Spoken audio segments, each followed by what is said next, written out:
Greetings, people. It's Paul here at Green Shower Homestead. Going to do an update on the root cellar. Obviously, if you watched my first video, you see I did not get my history trunk across the top or my oak planks here, but got a couple of things done. We had a busy year. I just didn't get to it, but I'm going to get to it. So, got shelving in here now, and you know, much more professional looking than it was last year, and I got a lot more plants in here this year. So I'm going to grab the camera, go inside, and show you how that's progressed. Okay, I think we'll be able to see in here okay. If you watched my first video on root cellars where we got done building the root cellar, you'll notice that the much like the front where I just talked about outside, I did not get the spray foam sprayed there in between the ceiling and the walls. I was going to wait a year and do that because I wanted the roof to settle before I spray foamed. Well, the roof didn't settle at all. If you compare the gap now with the gap in my first video, you'll see it is the same on both sides. But I didn't spray foam because I just haven't gotten to it. But I wanted to show you how this is not settled at all, which speaks to the durability and the design. The posts and the beams and the footers have all held. We had heavy rains this past spring. No water came in through the ceiling, no water came in through the sides, no water came in here at all whatsoever. I'm not hiding anything from you here, people. If there was a problem, I would tell you, because I wouldn't want you to make the same mistakes I did. But everything has worked great. This again is exceeding my expectations. You see, we do have a lot more shelving in here this year. That's what I did do, is we got some shelves and we put them in. You do want to use plastic. You don't want to use wood because it'll get moldy and mildewy from the humidity, high humidity, and the obviously for the same reason you don't want to use the metal because it'll develop rust. So plastic shelving goes in a root cellar. And while I'm on the subject, root cellars are not designed for storing canned food, okay? And I see YouTubers doing that.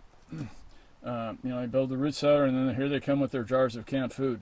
Do not store canned food in a root cellar, people. That's never what it was designed for. Root cellars are designed for just that, root crops. Potatoes, carrots, beets, turnips, these things that grow in the ground as root crops, that's what they're designed for.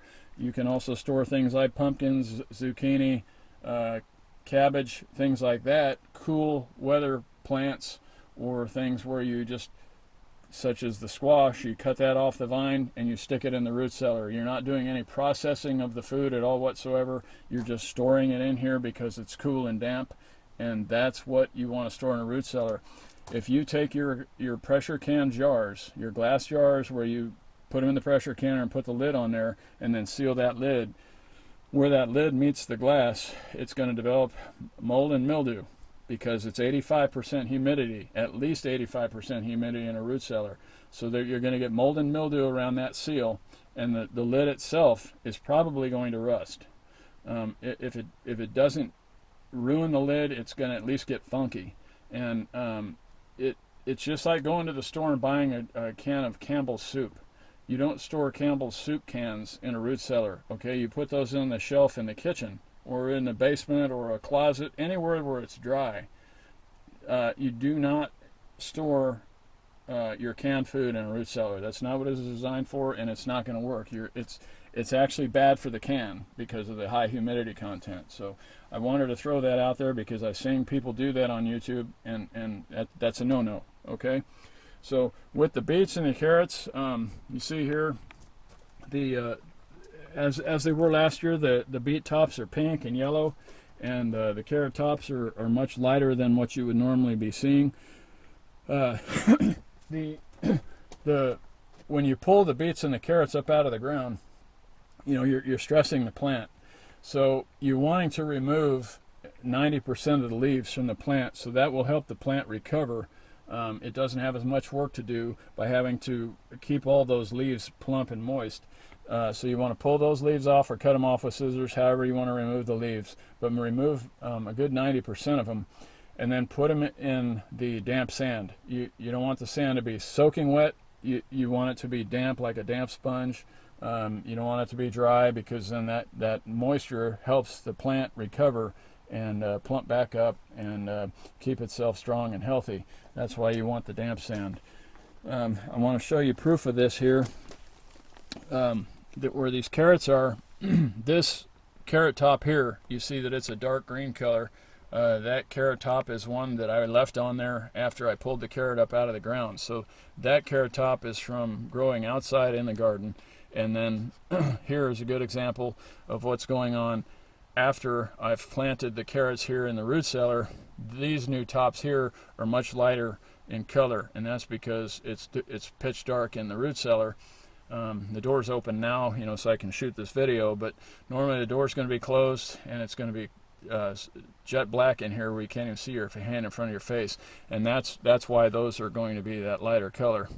But that gives you the proof that these carrots aren't just sitting idle in the sand. They're not rotting, they're not sitting idle, they're actively growing. They're going to keep in here the entire year, just like the beets did last year, because they're actively growing. So we got about 100 carrots in here, about 80 beets, the 20 zucchini, and then these hedge balls here on the bottom. Some of you may be wondering, those are the fruit of the hedge tree. We can't eat those. They're called hedge balls, and I cut those in half, throw them in the chicken yard, and the chickens eat the middles out of those hedge balls. So that's just another source of free quality nutrition for the hens in the wintertime. I do the same with the zucchini.